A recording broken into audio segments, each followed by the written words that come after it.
High court की टिप्पणी यह सिर्फ जमानत नहीं, सिस्टम की साख का सवाल है। कुल मिलाकर पहली बार सुनवाई में हाईकोर्ट जज ने शराब की अनोखी तस्करी को पकड़ लिया। शराब जब्त हो तो आबकारी अफसरों की मदद से उसे छुड़ाने के लिए तैनात रहते हैं घोस्ट ट्रक। जी हाँ, ये एक पूरी कहानी है जो आज दैनिक भास्कर ने प्रकाशित की है और इसमें बताया गया है कि किस तरह से जो है वो शराब, मध्य प्रदेश में शराब की ऐसी तस्करी कि हाईकोर्ट भी हैरान है। एक ही दिन, एक ही थाना, लगभग एक ही जैसे समय में दो अलग अलग वाहनों से बराबर 14,760 लीटर अवैध शराब पकड़ी गई।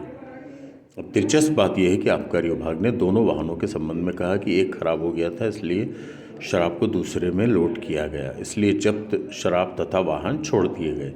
दोनों मामले हाईकोर्ट पहुंचे। कोर्ट आश्चर्य में है कि 1.5 घंटे में ट्रक खराब हुआ। वरिष्ठ अफसरों को सूचित कर अस्थायी परमिट बनाया, दूसरा ट्रक आया और ट्रक में शराब लोड भी कर ली गई।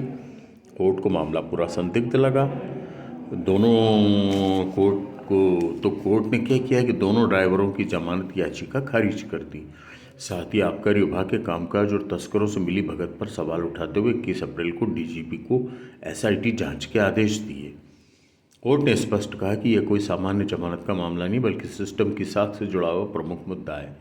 डीजीपी ऑफिस के विधि संबंधित अधिक प्रकरण देखने वाले एआईजी सीआईडी विक्रांत मुराब के मुताबिक शुक्रवार तक आदेश की रजिस्टर्ड कॉपी नहीं मिली थी।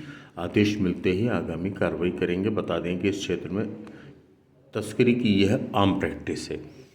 अब कुल मिलाकर ये पूरा मामला उजागर कैसे हुआ? अलीराजपुर जिले के जोबट थाना क्षेत्र का ये प्रकरण है। 24 अक्टूबर 2024 को जोबट पुलिस को सूचना मिली कि दो वाहनों, एक कंटेनर MP09 GH7550 और एक ट्रक MP15HA3365 से अवैध शराब की तस्करी हो रही है।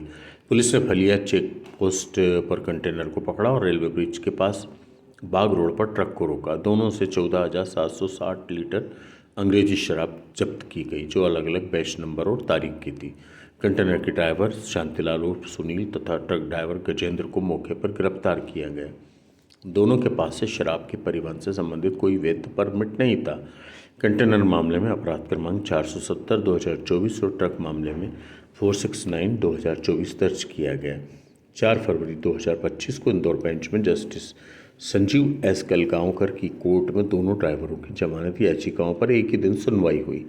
पता चला कि दोनों मामलों में अस्थायी परमिट घटना के 2 महीने बाद 21 फरवरी 2025 को जारी किए गए थे। परमिट देने वाली एजेंसी का नाम था खालसा एंड कंपनीज के प्रतिनिधि पीयूष सिंह ने दावा किया कि एक वाहन खराब हो गया था, इसलिए शराब दूसरे वाहन में ट्रांसफ़र की। कोर्ट को यह तर्क हास्यास्पद लगा कि 1.5 घंटे में वरिष्ठ अधिकारियों को वाहन के खराब होने की सूचना दी गई, परमिट तैयार हुआ और दूसरे वाहन का इंतजाम कर शराब ट्रांसफ़र कर दी गई।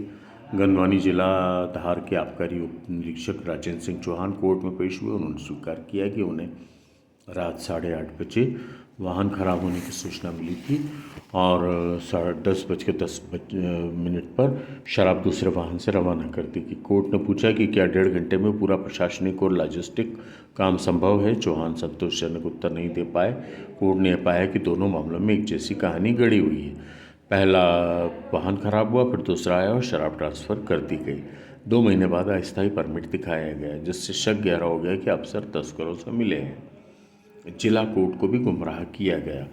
21 अप्रैल 2025 को ट्रक ड्राइवर गजेंद्र की दूसरी जमानत याचिका की सुनवाई हुई। जिला मजिस्ट्रेट ने हाईकोर्ट को बताया कि अलीराजपुर के अतिरिक्त जिला मजिस्ट्रेट ने 29 जनवरी 2025 को आदेश दिया था कि अस्थायी परमिट पेश हो चुका है, इसलिए जब्त शराब और वाहन छोड़ सकते हैं। हाई कोर्ट ने कहा कि जिला कोर्ट से तथ्य छुपाया गया कि अस्थायी परमिट 2 महीने बाद जारी किए गए। परमिट में दर्ज बेच नंबर तथा बरामद शराब का बेच नंबर अलग अलग है।